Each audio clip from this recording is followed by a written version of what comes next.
The man curiously reached his hand into a water curtain. Unexpectedly, something extraordinary happened. The water curtain functioned like a lock, beginning to identify the man's identity. It scanned his palm thoroughly. When he withdrew his hand, water followed it out of the curtain. At that moment, a door behind him suddenly made a noise. When he opened it, he was stunned by the sight before him. On a snowy street, a steam-powered car, widely used in the 19th century, drove past. The man quickly took out his phone to capture the incredible scene. His attention then shifted to the sky. He saw an airship flying, a type that had been retired after World War II. In reality, the man hadn't traveled through time. He was in a parallel world called Thorn. The tower behind him was a border checkpoint, and Jack was the gatekeeper of the parallel worlds. One day, an old man from a parallel world arrived, carrying 40 rhenium capsules and 10 pounds of dry kerosene. He wanted to trade these in another Thorn world, one without oil or gas. Hearing this, Jack pulled out a thick taxation book. After deducting 265 gold coins from the old man,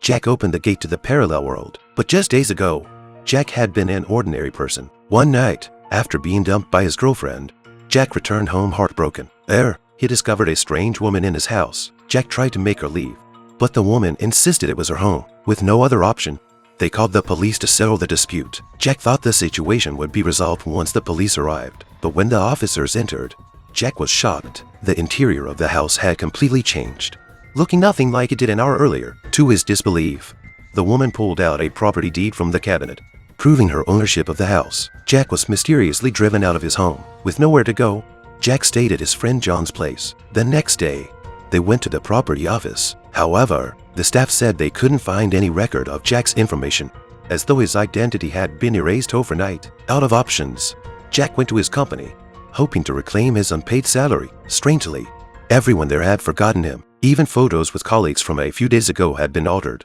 removing him completely. Jack rushed to his best friend John for help, but John mistook him for a thief. John also couldn't remember who Jack was. In desperation, Jack sought out his father. At first, his father waved at him warmly, but after finishing his work, he suddenly didn't recognize Jack at all. Jack realized everyone around him had forgotten any memory of him. He suspected the strange woman was behind it all. Just as he decided to confront her, Jack's phone suddenly displayed a navigation guide.